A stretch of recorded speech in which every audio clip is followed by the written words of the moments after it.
మార్కాపురం పట్టణంలోని నెహ్రూ బజార్ లోపల Shri Shirdi Sai junction hall నందు శ్రీ షిరిడి సాయి ధర్మ పరిరక్షణ సేవా సొసైటీ రాష్ట్ర కోశాధికారి గోపాలుని హరిహరరావు అధ్యక్షతన విలేకరుల సమావేశం నిర్వహించారు.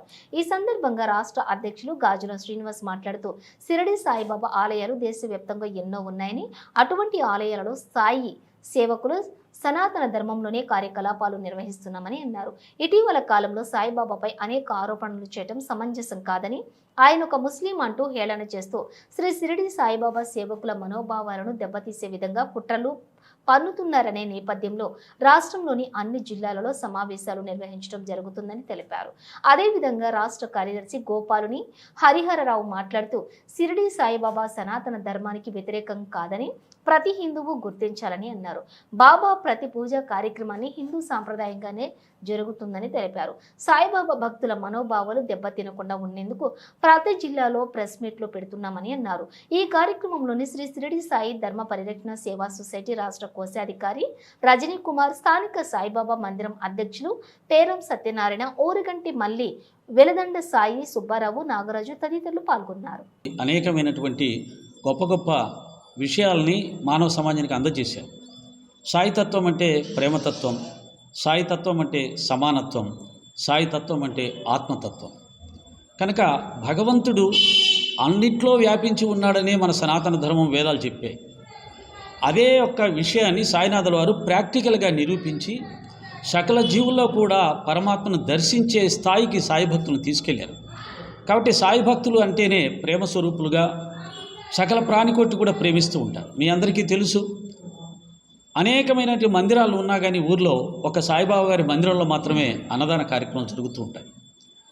అలాంటి విశిష్టమైనటువంటి ఆచరణాత్మకమైనటువంటి ధర్మాన్ని సాయినాథుల వారు మనందరికీ కూడా నేర్పించారు. అలాగే బాబా గారు ఏ గురువులు ఆచరించి చూపని, ఎవరైనా సరే అన్ని మతాలు సమానం, అందరి దేవుడు ఒక్కటే అని చెప్పి ఉండవచ్చు, కానీ సాయిబాబా వారు మాత్రమే అన్ని మత ధర్మాలను స్వయంగా ఆచరించి చూపించారు. అలాగే సకల దేవతలను కూడా తనలో చూపించి దేవుడు ఒక్కడే అనే సత్యాన్ని కూడా సమాజానికి తెలియచేశారు. కనుక బాబా యొక్క అవతారం యొక్క మొట్టమొదటి గొప్ప ప్రయోజనం ఏమిటంటే అన్ని మతాలు కలిసిమెలిసి అన్నదమ్ముల్లా జీవించాలి, ఎవరి దైవాన్ని ఎవరి మతాన్ని వారు ఆరాధించుకోవచ్చు, పరమత సహనం కలిగి పరమతాలని ప్రేమించగలగాలి, దేవుడు ఒక్కడే, దేవుడి కోసం కొట్లాడుకొని అశాంతిని సృష్టించొద్దు అనే ఒక గొప్ప సత్యాన్ని, నీతిని సమాజానికి అందజేశారు. కనుక బాబాగారి అవతారం యొక్క అవసరం ఈ సమాజానికి ఎంతైనా ఉంది. కనుక సాయి తత్వాన్ని మనం నిలబెట్టుకోవాలి, సాయి తత్వాన్ని భావి తరాలకు కూడా అందేలా చెయ్యాలి. సమానత్వం అనేది ఒక్క సాయి తత్వంలోనే మనకు లభిస్తుంది. సర్వమత సామరస్యం, సర్వమత ప్రేమ అనేది కూడా ఒక్క సాయి తత్వంలోనే మనకు లభిస్తుంది. కాబట్టి అటువంటి విలువైనటువంటి సాయి మార్గాన్ని కాపాడుకోవడానికే ఈ షిరిడి సాయి ధర్మ పరిరక్షణ సేవా సమితిని ఏర్పాటు చేసుకోబడింది. ఈ యొక్క సంస్థ లక్ష్యాన్ని బాబాగారి అనుగ్రహంతో మీ అందరి సహాయ సహకారాలతో తప్పకుండా సాధించబడుతుందని తెలియజేస్తూ సెలవు తీసుకుంటున్నాను. సాయిరాం. అందరికి కూడా హృదయపూర్వక నమస్కారాలు. ఆంధ్ర రాష్ట్రంలో రాష్ట్ర పరిధిలో శ్రీకాకుళం నుండి చిత్తూరు వరకు ఉన్న 13 జిల్లాలలో, అంటే పాత 13 జిల్లా పరిధిలో ఈ షిరిడి సాయిబాబా ధర్మ పరిరక్షణ సేవా సొసైటీ 389/2024 క్రింద గుంటూరులో రిజిస్టర్ చేయడం జరిగింది. ఈ యొక్క సంస్థ యొక్క ముఖ్య ఉద్దేశం ఏమిటంటే ఈ సంస్థ తరఫున రాష్ట్ర వ్యాప్తంగా షిరిడి సాయి తత్వ ప్రచారాన్ని నిర్వహించడము. ఇక రెండవ విషయము బాబా తత్వము ప్రేమతత్వం, మానవ సేవయే మాధవ సేవ, బాబా యొక్క సూక్తులను అనుసరించి రాష్ట్ర వ్యాప్తంగా సేవా కార్యక్రమాలు చేపట్టాలనేది ముఖ్య ఉద్దేశం. అది కాకుండా ఈ యొక్క సొసైటీ ద్వారా నియోజకవర్గ పరిధిలో, జిల్లా పరిధిలో కొంతమంది కార్యకర్తలను ఏర్పాటు చేసి, కమిటీలు ఏర్పాటు చేసి దీనికి ఒక ప్రణాళిక ప్రకారం కార్యాచరణ ప్రణాళిక ఏర్పాటు చేసుకోవడం జరుగుతుంది.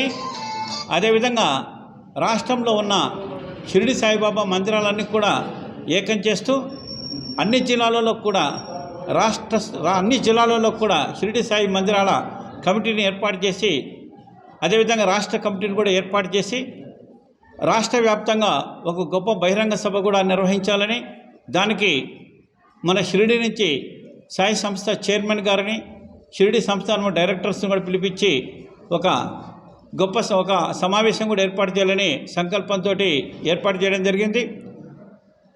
సాయి యొక్క భక్తులందరూ కూడా 100% బాబా గారు అనుభవాలు ఇచ్చిన వారే బాబా భక్తులు. మీరు ఏ బాబా భక్తుని అడిగినా కూడా వారి అనుభవాలతోనే బాబా భక్తులు అయ్యారే కానీ అనుభవాలు లేకుండా ఏ భక్తులు బాబా భక్తులు కాదు. అలాంటిది ఈ మధ్యకాలంలో కొందరు బాబా మీద దుష్ప్రచారము, తప్పుడు ప్రచారాలు చేస్తూ బాబా భక్తుల యొక్క మనోభావాలను దెబ్బతీస్తున్నారు. ఈ యొక్క దుష్ప్రచారం వల్ల ఏ బాబా భక్తులు మారరు, కానీ వారి యొక్క దుష్ప్రచారాల వల్ల కొంతమంది మానసికంగా శోభపడవచ్చు. కాబట్టి వీరు తప్పుడు ప్రచారాలు చేస్తున్నారు. వారిని ఒకటే కోరుకుంటున్నాము, ఏమనంటే మీ సందేహాలు తీరుస్తాం, ప్రతి ప్రశ్నకు మా దగ్గర సమాధానం ఉంది, మీరు వచ్చి కూర్చుంటే ప్రతి ప్రశ్న మనము కూర్చొని స్నేహపూర్వకంగా సమస్యను పరిష్కారం చేసుకోవచ్చు. ఆ ఉద్దేశం లేకుండా మీరు దురుద్దేశంతో బాబాను ఈ విధంగా దుష్ప్రచారం చేస్తూ తప్పుదోవ పట్టేయాలనే సంకల్పం పెట్టుకొని అదే పద్ధతిలో మీరు ముందుకు వెళ్తే దానికి మా తల్లి, తండ్రి, గురువు, దైవమైన బాబాను విమర్శిస్తే బాబా భక్తులు ఎవరు ఊరుకోరు.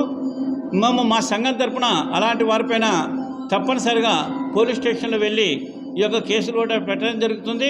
అందుకని మా సంఘం తరపున మన గుంటూరులో వెళ్ళినప్పుడు డీజీపీ గారిని కలిసాము.